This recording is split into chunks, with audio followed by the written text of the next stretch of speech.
آخری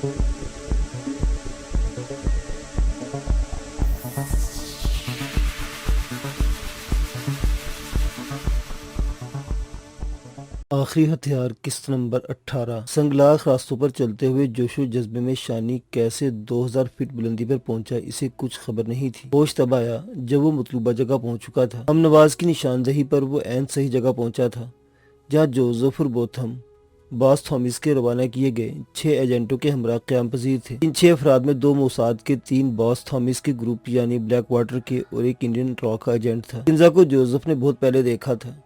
مشرقی حسن کی تصویر کنزا اس کے دل میں بیٹھ گئی تھی، تاہم ٹریسا کے اعتراض پر وہ خاموش ہو گیا تھا، مگر اس کے واپس پلٹتے ہی جوزف کنزا کو اٹھوا لایا تھا۔ کنزا کو پہاڑوں تک لانے میں ان کے مقامی ساتھیوں نے مدد کی تھی۔ ان کا یہاں ایک مضبوط نیٹ ورک تھا۔ شانی ایک بڑے پتھر کی اوٹ میں کھڑا وہاں کا جائزہ لے رہا تھا، جہاں چھوٹے سے میدان کی شکل میں پہاڑ کی زمین چپٹی تھی۔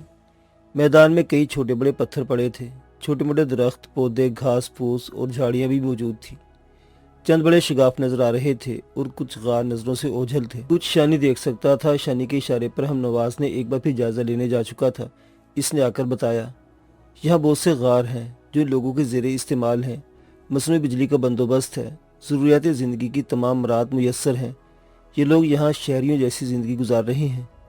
کنزا سامنے نظر آنے والے غار میں قید ہے۔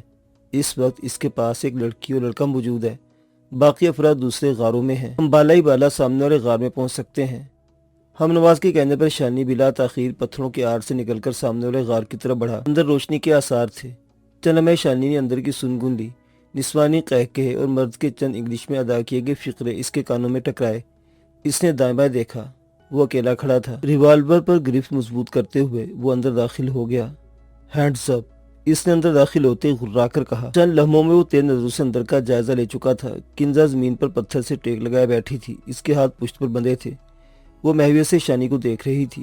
حیرت کے شدید جھٹکے نے اس کے لب سی دیے تھے۔ جوزف کے وہم و گمان میں بھی نہیں تھا کہ یہاں تک کوئی غیر متعلقہ شخص پہنچ سکتا ہے، وہ بھی ایسے کہ انہیں خبر تک نہ ہوئی۔ وہ سکتے کسی کیفیت میں دیدے پھاڑے شانی کو دیکھ رہا تھا، جس کی عقابی نظریں اسی پر جمی ہوئی تھی۔ نیم برہنہ لڑکی جو اس کے پہلو میں بیٹھی ہوئی تھی، اس کی حالت بھی جوزف جیسی تھی۔ تو تم یہاں کیسے پہنچے؟ حیرت سے جوزف کو کچھ سمجھ نہیں آ رہی تھی کہ کیا بولے اور کیا کہے۔ وہ سلو موشن میں اٹھ کھڑا ہوا۔ اپنے چہرے دوسری طرف کر لو، ہری اپ، کوئی غلط حرکت مت کرنا ورنہ میں گولی چلانے سے باز نہیں آؤں گا۔ شانی کے لہجے میں پختگی اور اعتماد تھا۔ بلیک واٹر کا جوزف جیسا کایا جن سمجھ چکا تھا شانی اپنے کہے پر عمل کر گزرے گا۔ ہاتھ اٹھا کر جوزف نے چہرہ پھیر لیا تھا۔ لڑکی نے اس کی پیروی کی۔ شانی تم بھائی؟ کنزا فرتے جذبات میں کچھ بھی نہیں کہہ پا رہی تھی۔ اس کی آنکھوں میں آنسو تھے۔ آنسو میں شانی کا دھندلا چہرہ کنزا کو نئے حوصلے بخش رہا تھا۔ شانی نے جوزف اور لڑکی پر نظریں رکھتے ہوئے آگے بڑھ کر کنزا کے ہاتھ کھول دیے۔ کنزا جذبات میں آ کر اس سے لپٹنا چاہ رہی تھی، مگر شانی نے اسے اشارے سے روک دیا۔ شانی کی نظریں متواتر جوزف اور لڑکی پر جمی ہوئی تھی، مگر بیچ میں کہیں نظر چوک گئی تھی۔ جوزف نے اس پر چھلانگ لگا دی۔ کنزا کے منہ سے چیخ نکلی اور وہ 2 قدم پیچھے ہٹ گئی۔ جوزف شانی سے ٹکرایا اور شانی پچھلی دیوار سے۔ شانی دانستہ گولی چلانے سے گریز کر رہا تھا۔ ریوالور پر سائلنسر نہیں تھا۔ گولی کی آواز دوسرے لوگوں کو متوجہ کرنے کا موجب بن سکتی تھی۔ جوزف کے ٹکرانے سے ریوالور اس کے ہاتھ سے نکل چکا تھا۔ جوزف نے اس کے چہرے پر مکہ مارنا چاہا، مگر شانی کے بروقت چہرہ ہٹانے سے اس کا مکہ دیوار سے جا ٹکرایا۔ شانی نے چہرہ ایک لمحہ کے لیے ہٹایا تھا، دوسرے لمحے اس نے سر کی ٹکر جوزف کی لمبی ناک پر دے ماری۔ جوزف بے اختیار 2 قدم پیچھے ہٹ گیا۔ شانی نے اس موقع سے فائدہ اٹھا کر اس کے سینے پر کک جڑ دی۔ جوزف اٹھتا ہوا پیچھے جا گرا۔ شانی! کنزا چیختی ہوئی آواز پر شانی نے چونک کر دیکھا۔ جوزف کی ساتھی لڑکی اس کا گرا ہوا ریوالور اٹھا رہی تھی۔ وہ شانی سے صرف 1 میٹر کے فاصلے پر تھی۔ شانی نے ہوا میں اچھل کر لڑکی کو بوٹ کی ضرب رسید کی، جو شاید اس کی کنپٹی پر لگی۔ لڑکی لہرا کر زمین پر گر گئی۔ جوزف غصے میں گالیاں دیتا ہوا شانی کی طرف لپکا۔ شانی نے پھوٹی سے قریب پڑا ہوا نوکیلا پتھر ہاتھ میں لیا اور جیسے ہی جوزف اس پر حملہ ور ہوا، نوکیلا پتھر اس کے سر کی گہرائی میں اترتا چلا گیا۔ جوزف کے سر سے خون کا فوارہ ابل پڑا تھا۔ اس کے حلق سے تیز غراہٹ کی آواز نکلی۔ وہ کٹے ہوئے شہتیر کی طرح زمین پر گر چکا تھا۔ کنزا کے لیے منظر دیکھنا دشوار تھا۔ چند منٹوں میں شانی نے میدان مار لیا تھا۔ اب اس کی باہیں کھل چکی تھی۔ وہ کنزا کو بلا رہا تھا۔ شانی! کنزا بھاگ کر بھائی کی مضبوط باہوں میں سما گئی۔ شانی جلدی نکلو، باقی لوگوں کو شک ہو گیا ہے، وہ باہر نکل رہے ہیں۔ ہم نواز نے شانی کو خبر دی۔ شانی نے فوراً کنزا کا ہاتھ پکڑا، اپنا ریوالور اٹھایا اور غار سے باہر نکل گیا۔ मगर बाहर ही से रुक जाना पड़ा। मैदान में बोथम अपने साथियों के साथ मौजूद था। उन्होंने हैरत से एक दूसरे को देखा। इनकी हालत भी जोसेफ जैसी थी। वो नाकाबिले यकीन नजरों से शानी और किंजा को देख रहे थे। किंजा के चेहरे पर खौफ और हरास उमड़ आया। शानी ने इसे अपने पीछे कर लिया। अब वक्त नहीं था, एहतियात का दामन छोड़ना नागुज़ीर था। इसने रिवाल्वर सीधा करते ट्रैगर दबा दिया। 1 मिनट में कई गोलियां दागी, लेकिन सिर्फ एक बंदा ढेर हुआ, क्योंकि बोथम के साथ एक और आदमी ने दाएं बाएं छलांगे लगा दी थी। किंजा, सामने पत्थर की ओट में चली जाओ, जल्दी। शानी ने चीखते हुए किंजा को पत्थर की तरफ हल्का सा धक्का दिया और खुद भी बाएं जानिब छलांग लगा दी। बोथम की तरफ से फेंके गए पत्थर से वो बाल बाल बचा था। चूंकि बोथम और जोसेफ के वहमो गुमान में भी नहीं था कि यहाँ तक कोई भी पहुंच सकता है, वो भी ऐसे कि इन्हें खबर तक ना हो, इसलिए वो खाली हाथ थे। बोथम पत्थरों की आड़ लेता हुआ शानी के अक़ब में पहुंच चुका था। शानी ने आहट पाकर पीछे देखा, मगर देर हो चुकी थी। बोथम ने इसे दबोच लिया। झटका लगने से रिवाल्वर इसके हाथ से निकल गया था। बोथम, इसके तमाम साथी कड़ियल जवान थे, मगर शानी भी इनसे कम ना था। शानी दीवानावार लड़ रहा था। वो खम ठोंक कर मैदान में उतरा था।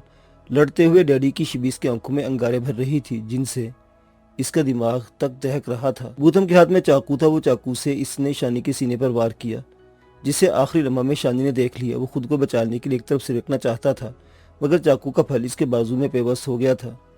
दर्द की तेज लहर शानी के जिस्म में सरायत कर गई। इसके मुंह से तेज सिसकी निकली। बोथम ने चाकू को नीचे की तरफ खींचना चाहा ताकि बाजू में चीरा लगा सके, मगर शानी ने जख्म की परवाह न करते हुए घुटना बोथम की थूथनी पर रसीद किया। बोथम के मुंह से करबनाक चीख बुलंद हुई। गालिबन इसकी जुबान दांतों तले दबकर कट चुकी थी। बोथम की चीख ने शानी को अनोखी तवानाई बख्शी।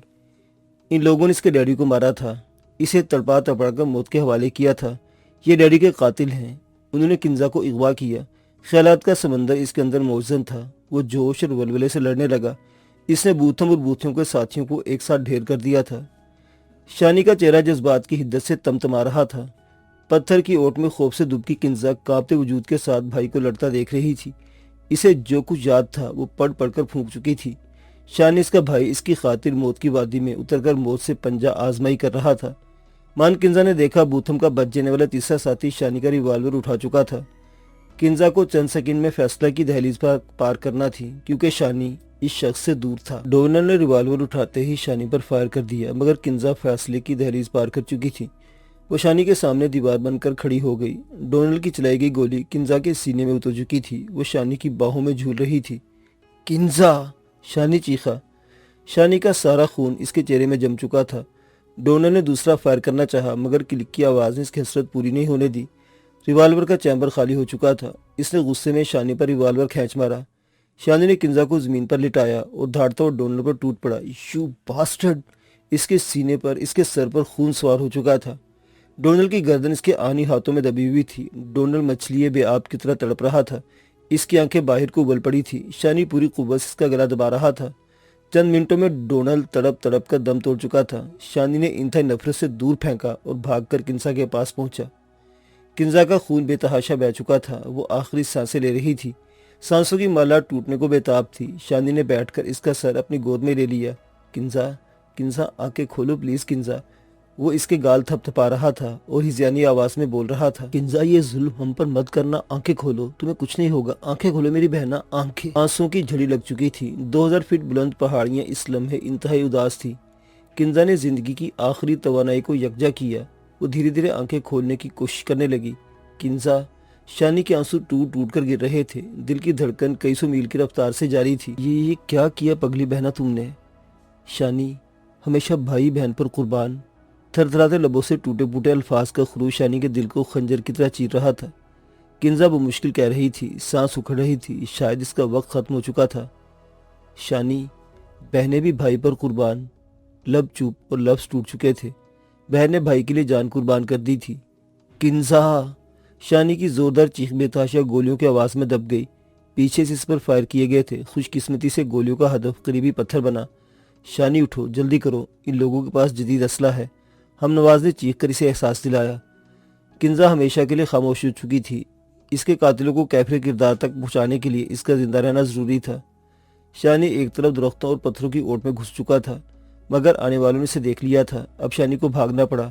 शानी जहां भाग रहा था ये तकरीबन 1.5 मीटर का रास्ता था। 1.5 मीटर के बाद गहरी खाई थी। रास्ता 10 मीटर के बाद पहाड़ी के साथ दूसरी तरफ घूम रहा था। शानी पत्थरों और झाड़ियों को फलांगता मोड़ की तरफ भाग रहा था ताकि इसकी ओट में पनाह ले सके, मगर वो जैसे ही मोड़ मुड़ा पांव तले से जमीन निकल गई। वो हाथ पांव मारने लगा मगर कोई सहारा हाथ नहीं आया। ये 1.5 मीटर का रास्ता दरअसल एक छज्जा था जो बाहर को निकला हुआ था। मोड़ के बाद गहरी खाई का खला था। इस खला में शानी गिरता जा रहा था। 2000 फीट की बुलंदी से मौत के भयानक मुंह की तरफ बढ़ रहा था। तेज हवाओं ने इसके दिमाग को सुला दिया था। वो बेहोशी के आलम में गिर रहा था। बहरुल काहिल में फिलिपाइन और जापान के कुछ इलाके ऐसे हैं जिन्हें शैतानी समंदर कहा जाता है। असल में यहाँ समंदर को जापान के मुकामी लोग मानाओमी कहते हैं, जिसके मायने शैतान का समंदर है। शैतानी समंदर का इलाका तकून की शक्ल में है। यह जापान और फिलिपाइन के मुश्तरका इलाकों पर मुश्तमिल है। ये तकून जापान के साहिली शहरी योकोहामा से फिलिपाइन के जजीरे गवाम तक और गवाम से वापस जापान के जजीरे मारियाना जज़ायर तक और जापान से योकोहामा तक बनती है। मारियाना जज़ायर पर दूसरी जंग अज़ीम में अमेरिका ने कब्जा कर लिया था। शैतानी समंदर को ड्रैगन तकून भी कहा जाता है। ये शैतानी समंदर बरमूदा तकून की तरह इंतहाई पुरस्कार है। ये इस कदर ख़तरनाक है कि जापान की हुकूमत ने बाकायदा सरकारी ऐलान के ज़रिए अवाम को इस इलाके से हमेशा दूर रहने का हुक्म जारी कर रखा है। यहाँ पर कई आबदोज़ें, तैयारे, जहाज़ और अफराद गायब हो चुके हैं। इनमें ऐसे जहाज़ और आबदोज़ें भी शामिल थी जिनमें ख़तरनाक एटमी मवाद भरा हुआ था और दुनिया के ज़हीन तरीन लोग यहाँ गायब हुए हैं। 1952 तक 1956 जापान ने अपने 5 बड़े फौजी जहाज़ इस इलाके में खोए हैं। लापता अफराद की तादाद 700 से ऊपर है। ये ऐसा पुरस्कार वाक़या था कि जापानी हुकूमत ने 100 से ज़्यादा साइंसदान एक जहाज़ पर रवाना किए ताकि इस पुरस्कार मुअम्मा का खोज लगाया जा सके, मगर शोमी किस्मत मुअम्मा हल करने वाले साइंसदान खुद मुअम्मा बन गए। इसके अलावा फ्रांसीसी जहाज़ जेरानियम 24 नवंबर 1974 को खुशगवार मौसम होने के बावजूद अमले के 29 अफराद समेत यहाँ गायब हो चुका है। लाइबेरिया के मालबरदार जहाज़ बाना लूना और मासजूरसा शैतानी समंदर का शिकार बन चुके हैं। इसमें हैरत अंगेज़ बात यह थी कि मासजूरसा जहाज़ के चारों तरफ समंदर में आग लग गई थी। पानी की लहरें आग की लपटें फेंक रही थी। मुसल्लस की शक्ल में बढ़ने वाली आग ने जहाज़ को घेरा और इसे 24 अफराद के साथ गायब कर दिया। यूनानी जहाज़ अजीविस यूरिस 29 अफराद के अमले 16,565 टन वजन के साथ शैतानी समंदर की भेंट चढ़ चुका है। शैतानी समंदर के वाक़यात बरमूदा तकून से ज़्यादा है, मगर बरमूदा तकून की तरह शैतानी समंदर में रूनुमा होने वाले इन अजीबोगरीब वाक़यात का आज की जदीद तरीन टेक्नोलॉजी भी कोई सुराग नहीं लगा सकी है। ये बात सोचते सोचते गुरु के चेहरे पर तंज़िया मुस्कुराहट दौड़ गई। गुरु ने एक चक्कर शैतानी समंदर के गिर्द काटा। गुरु की आंखों में इत्मीनान की दबीज तह चढ़ गई थी। शैतानी समंदर के गोशे गोशे में गुरु की सरबुलंदी के झंडे बुलंद थे। जहाँ कोई नहीं जा पाता वहाँ गुरु की हाकमियत कायम थी। दुनिया की सालमियत, अमन सुकून, मोहब्बतें, रिश्ते, नाते और जीने का मुसलिमा कानून जो कुदरत ने इंसानों के लिए वज़ा किया, इसे ख़त्म करने के लिए शैतानी समंदर की सतह, गहराई और फ़ज़ाओं में भरपूर तरीके से काम जारी था। दुनिया की तबाही और बर्बादी और मौजूदा सिस्टम को फना करके पूरी दुनिया पर हस्ब मंशा मुमलिकत कायम करना गुरु का दरीना ख्वाब था। गुरु की फतह कामरानी में गैर मुस्लिम ममालिक भी भरपूर किरदार अदा कर रहे थे। ऐसे ममालिक गुरु को बहुत अजीज थे, इसलिए गुरु चाहता था कि आज़ादी का मुजर्रद तस्वुर सिर्फ अपने हमनवा ममालिक के लिए मुख्तस किया जाए और जो गुरु के अख्स करदा कानून की पासदारी से इनकारी हो, इस मुल्क की गुस्ताखी और बेअदबी का सर कुचल कर इसे गुलामी की जंजीरों में जकड़ लिया जाए। यह गुलामी ख्वाह अस्करी हो, नजरियाती, ज़ाहिरी या बातनी, जो भी हो, बहरहाल ये ममालिक गुरु के हमेशा मुती रहें। गुरु इनकी बालादस्ती चाहता था जो इनके हुक्म के ताबे हों।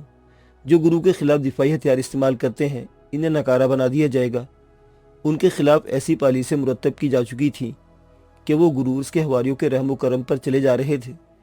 गुरु ने शैतानी समंदर और बरमूदा तकून में अपने खुफिया ठिकाने बना रखे थे।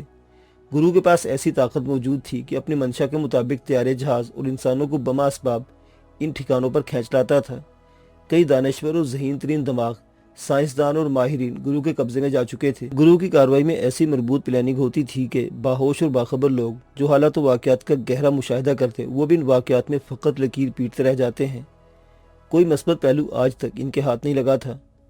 हाँ, अलबत्ता अक़वाम आलम में चंद ऐसे ममालिक और अफराद ज़रूर शामिल हैं जिन्हें गुरु ने अज़ खुद इन खुफिया ठिकानों में जाने का शर्फ बख्शा था, क्योंकि इन्हीं ममालिक ने मीडिया की ताकत से इन ठिकानों को देवमालाई कहानियों में लपेट कर दुनिया की आंखों में चढ़ा दिया था। अब दुनिया इन्हें इसी ऐनक से देखती है जो ऐनक इनकी आंखों में चढ़ा दी गई है। दुनिया नहीं जानती कि है गुरु अपने हवारी ममालिक के साथ मिलकर तमाम मुल्कों की जड़ें मुतवातर खोखली करने में मगन है।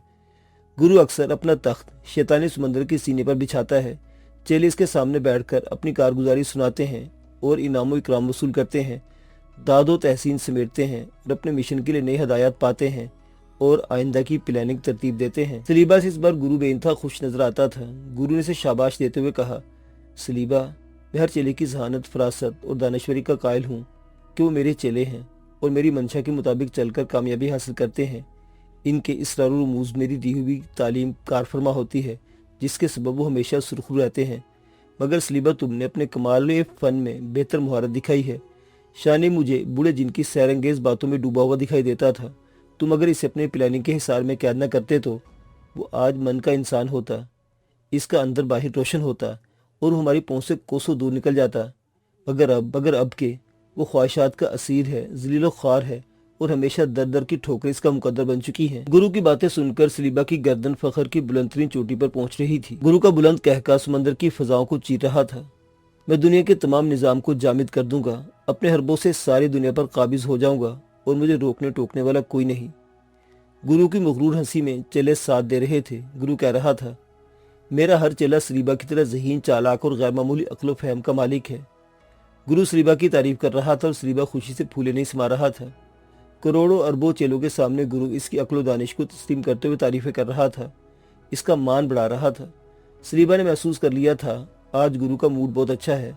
सलीबा को एक बात काफ़ी अरसे से खटक रही थी, मगर वो इसका जवाब नहीं पा सका था। इब्तदा में जब इसे शानी का मिशन सौंपा गया था, तब पहले दिन की सुबह का वो मंजर ताहाल नहीं भूला था। घना जंगल, मैदान, तमाम पौधे, दरख्त, जानवर, पहाड़, ज़मीं बोस कैसे थे, ये सवाल वो पहले भी गुरु से पूछ चुका था। गुरु ने कहा था, ये तेरे लिए नहीं है, जिनके लिए था वो देखना नहीं चाहते, जो देखते हैं वो औरों को बताते नहीं। सलीबा को वो राज जानने की ख्वाहिश रोज़े अव्वल से थी। आज नादिर मौका था जिससे फ़ायदा उठाकर इसे गुरु से पूछ लिया। गुरु ने लहजा भर सोचा, फिर अपने चेलों पर नजरें दौड़ाई। सलीबा का सवाल ऐसा था कि तमाम चेले इसका जवाब सुनने के ख्वाहिशमंद नजर आते थे। गुरु ने सबको मुखातिब करते हुए कहना शुरू किया, मुझे कुदरत के अहम कुछ राजों से आशनाई है। कुछ राज ज़मीन के बासी भी जान लेते हैं। ज़मीन के बासी मुसलमानों के तबके से हैं। देखा जाए तो वो लोग अंदर के रोशन इंसान हैं और वही हमारे दुश्मनाने ख़ास हैं। वो ये राज जानते हैं कि अल्लाह सुबह हर चीज़ रब कायनात के सामने सजदा रेज़ होती है। सलीबा, उस सुबह तुमने इस सजदे के मनाजिर देखे थे, बस फ़र्क ये है कि ये मनाजिर हर इंसान को नज़र नहीं आते। वो जान सकते हैं पर देख नहीं सकते, इसलिए कोई इन मनाजिर से सबक नहीं सीख सकता। लिहाजा सुबह गफलत की नींद सोए रहते हैं। गुरु ने देखा सलीबा मजीद कुछ पूछना चाह रहा है। मजीद कुछ मत पूछना सलीबा, फिलहाल तुम्हारे इतना ही काफ़ी है। हाँ, वक्त आया तो मैं तुम्हें मजीद बताऊंगा। गुरु, हम लब कुशाई की बिना इजाज़त कैसे गुजरत कर सकते हैं? आप ही हक हैं और सच हो, जो बेहतर समझते हो बता देते हो। सलीबा ने इंतहाई मुअद्दिबाना लहजे में कहा, मुझे अभी इसराइल जाना है, 3 मिनट बाद मेरी वहाँ मीटिंग है, तुम सब अपने अपने कामों पर लौट जाओ। गुरु ने मीटिंग बर्खास्त करने का इशारा दे दिया। चेले हक गुरु, सच गुरु के नारे लगाते रवाना होने लगे।